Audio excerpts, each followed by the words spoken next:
Hey, everybody. Happy Friday. It's Jen Wilson here for Leadership Lunch Chat with my good friend, Amy Vetter. Hey, Amy. Hello. Hi. Happy Friday. Yes, and happy last day of April. Oh, my goodness. Entering the fifth month of the year. Official warm weather or good weather maybe in most places. So happy, real feelings of spring, I hope, for you wherever you are.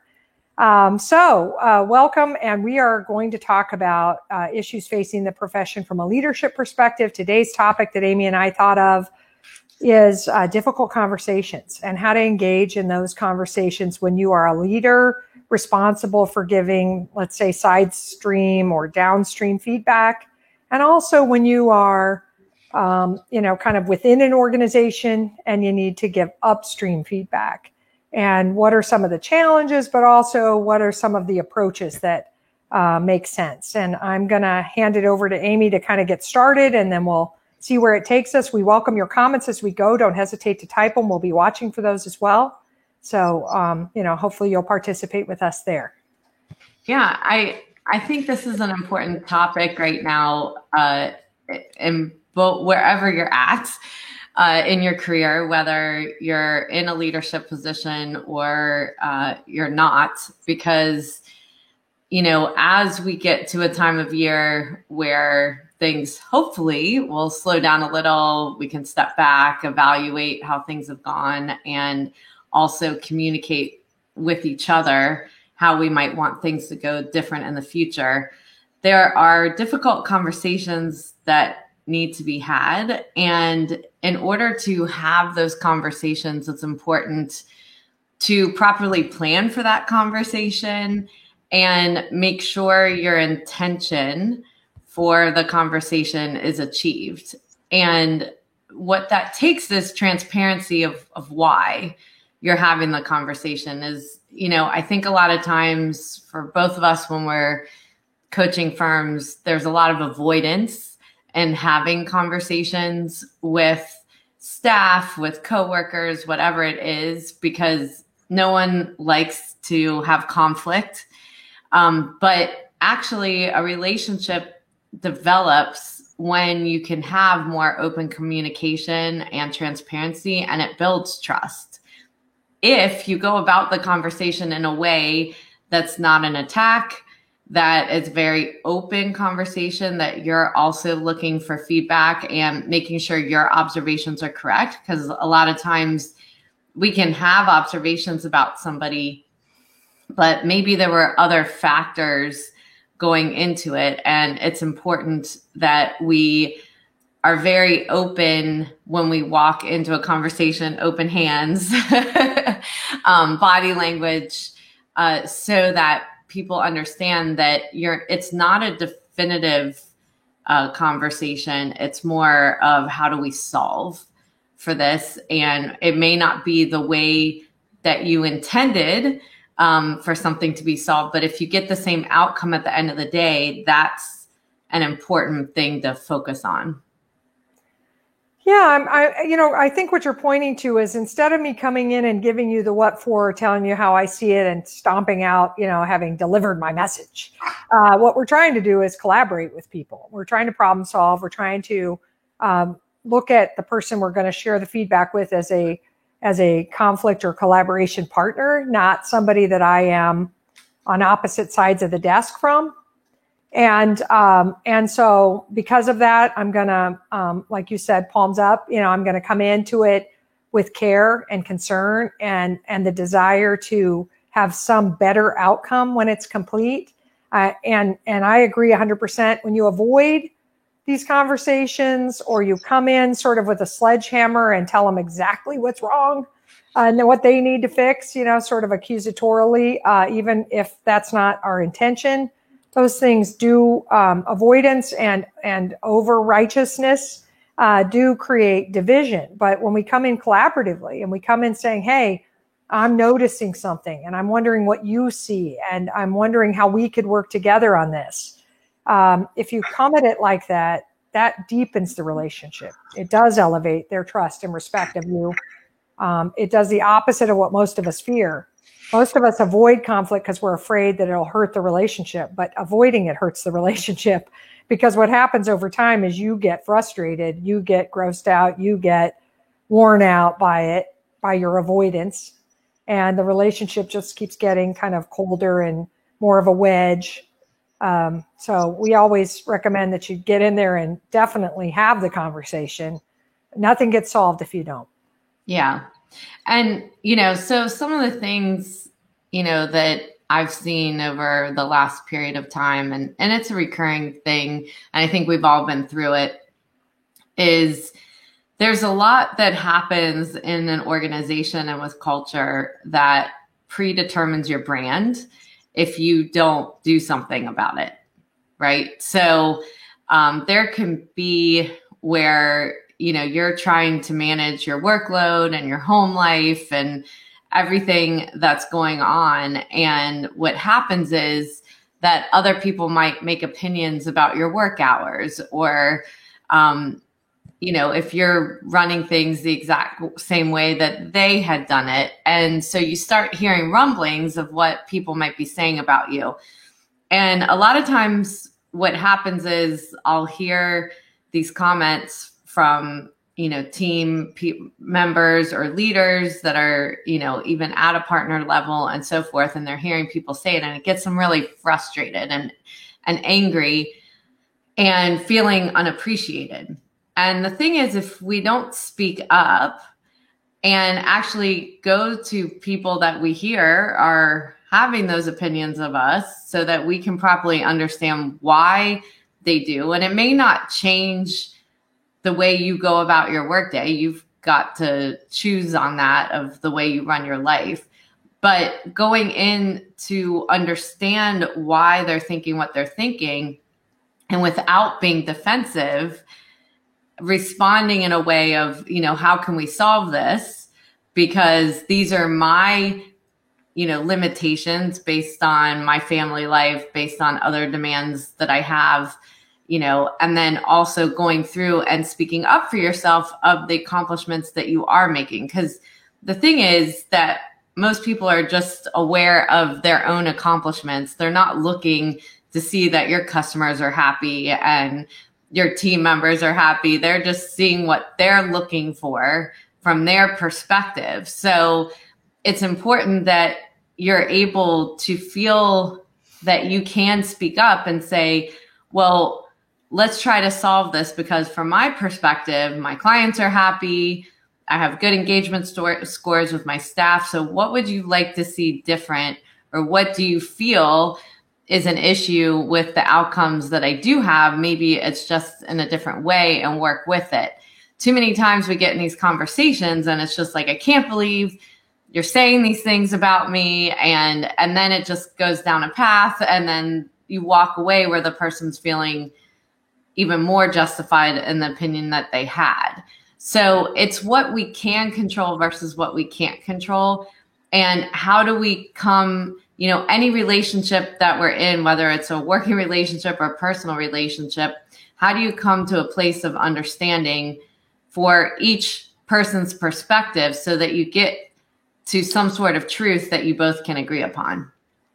Well, and so I love all of that, because what you're pointing to from my angle is shared expectations. And most of the time when we have friction in a relationship with somebody, or when we hear they're talking about us, or when we hear that they're disappointed in us, or whatever it is, or we're disappointed in them, which happens, it's almost always that we have a gap, an expectation gap. You and I are not on the same page about what's expected. And maybe I'm operating in a way that you don't think is what you expected. And so you're disappointed in that. And maybe you expected that I would operate just like you do, which is you making up that expectation, but I'm responsible for managing expectations. And so, one thing I always try to coach everybody on, and I'm sorry for those of you who are regular Leadership Lunch Chat people if this sounds horribly repetitive, but I will never stop saying it, is that we have to be 100% responsible for the expectations that we leave with others, expectations of us and our expectations of them. And we shouldn't come in saying, this is what I expect of you, because that's a little dictatorial or a little I don't know, parental or something. And most of us don't want those kind of relationships. It doesn't feel collaborative. But I do think that we do need to sort of say, hey, I'm not sure we're on the same page about work style and work hours. And I'm wondering if we have different expectations there. And I thought maybe you could share your expectations of me and sort of how you think we should be working and what those hours should look like and availability and those sorts of things. And I'll share what I'm trying to accomplish over here and what I've been picturing. And maybe we could get on the same page about expectations. And then we could manage those expectations with others on our team. And that way we're all sort of clear about what's expected. And I think if we come from expectations, people don't feel as defensive. I mean, you use the example where I would come in and say, I can't believe you're talking about me. Well, that's not, I mean, you could say, I would expect that if you had an issue, you would come to me, right? That would be about expectations also. But I don't even know if I would spend time on that because that just is going to create this, what do you mean? I haven't been talking about you. Why do we even need to go there? That's not what we would call root cause. The root cause is our expectations on work style are different. And we need to get on the same page. And so I do think if you always stop and go back to that, like, boy, I'm upset or I'm disappointed or my feelings are hurt or I hear that somebody's talking about me or I've heard somebody's upset, then you can stop and go, wait a minute, where would the expectation gap be? And what are those expectations around? And how could I tee that up so we could say, hey, and same with downstream.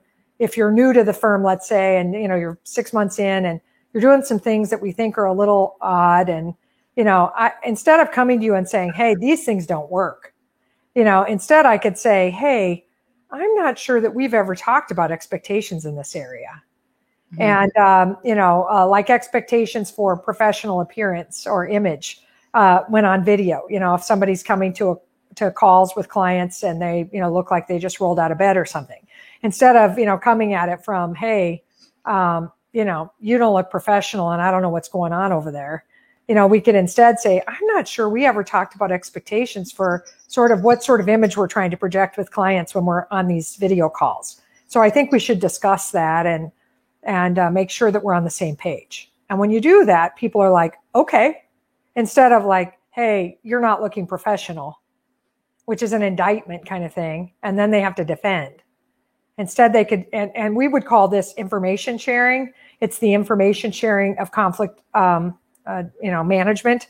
You just do information sharing at first. Now that works perfectly until you've done it a few times with them and they're still showing up. Then we have to shift our approach. But I love information sharing.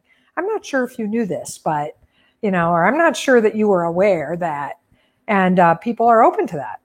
Yeah.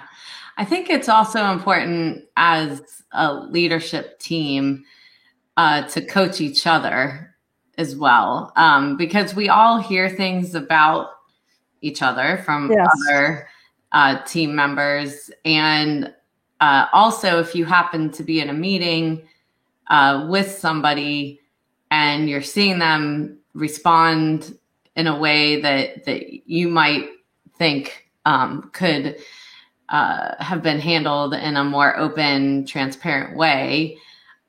Those are things that are important to give feedback real time to each other and build trust with one another. And actually, like you said, set the expectation that I want to get better as a leader. And if you do, I would really be open to feedback so we both grow as leaders, because too many times I think other leaders see conversations go badly. And then to the side, they're talking about, I can't believe that person spoke to that person that way or so forth. But no one actually addresses it with the person. And that's a really difficult conversation to have, is to go to a peer and give them feedback on the way that they're interacting with others that might be out of alignment with how you might want the culture to communicate. But to shy away from it then starts ruining the culture, right? Like you can have your mission statement, you can have all your values listed, talk about what a great workplace it is. But if people aren't actually living it and there isn't an agreement amongst everyone to police it, in essence. I mean, police is a strong word, but it is what it is. It's protecting the culture and the workplace to make sure that you're living to the values you created. I love all that, because there's a weird thing people do sometimes where they forget that we have this real mission together that is about the external world and the internal world, but it isn't about trying to tiptoe around with me and our fellow leaders. Some firms get so focused on what I'm going to call politics and sometimes even pettiness, right? That they start devaluing the asset that they're building together, because they're allowing some kind of garbage to happen at the leadership level.